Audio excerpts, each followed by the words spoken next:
I feel like this watercolor technique that I'm about to show you just doesn't get enough appreciation, but it's the only one we have at our disposal that allows us to make something we painted a bit lighter. After all, watercolors cannot be erased, so what we do instead is we lift the paint off the page. And in this video, I'm going to show you the basics of lifting technique, and if you're already familiar with lifting, then maybe it will give you some new ideas on how to use it.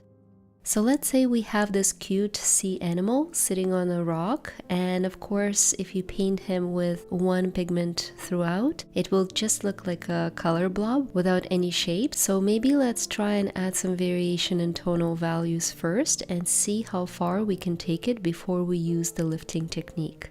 I covered the seal first with a light burnt sienna all over, and then some of my granulating gray from Schminke just in the center, so I get a little bit of lighter edges and maybe a highlight on his lower back. Now I will turn my paper block upside down and lift it a little bit so the paint can flow away from the tail, and continue building my values using wet on wet technique.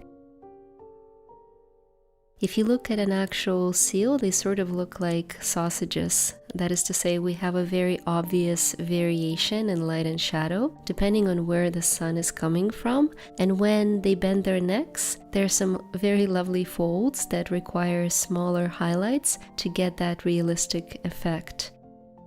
So I want darker values on the tail and around the neck, and we'll add more pigment there.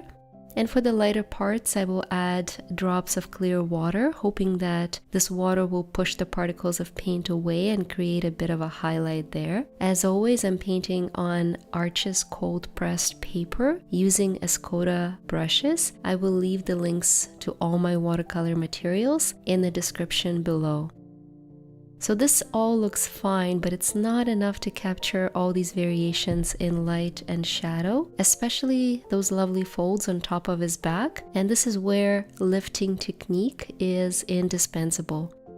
I'm going to use a flat brush to literally lift some of the paint particles, creating very thin, very precise highlights exactly where I see them in the reference photo. The edge of the brush basically works as a sponge, and the key here is to lift while your paint is still damp. It's much harder to do it when everything is dry. My second tip is to use a clean, damp brush for every stroke. As you can see, I clean my brush in the jar of water, then I tap it on tissue paper to get rid of all that clean water, leaving the brush damp, and I sort of shape the edge of the flat brush so it becomes like a blade. Then and only then, I put it on paper and drag it along the highlight line that I want to create. If you don't get rid of excess water by using tissue paper, this is what happens. Too much water on your brush creates a very large bloom, and that is not what we want to see. So let me fix it. And while I'm doing that, I'll mention that stiff flat brushes do work best for this technique. You can see if I switch to a round brush, it's just not the same. They don't lift as much pigment. I would go for a flat brush for this technique every time. And now let's add a rock. I'm just going to improvise using indigo and burnt sienna, maybe a few splashes of blue here and there. And we can once again use the lifting technique to create some highlights and texture on the rock.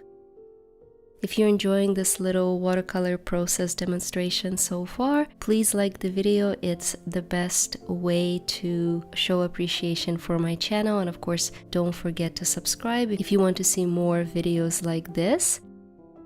And at this point, you can see that I'm still mostly using the edge of the brush to create thinner, lighter lines. And you can also use the flat side to lift a whole bunch of paint, like I'm doing here, if you want a much larger highlight. But really, it's the thin, stripy highlights that this technique is the most useful for. For a bigger highlight, I can just drop some water again, and because I'm very excited about salt technique since we painted the broccoli together a few weeks ago, I will drop a bunch of salt on the bottom of the rock and let's see where we've landed. I'm pretty happy with this result, so it's time to add some finishing touches, like maybe whiskers.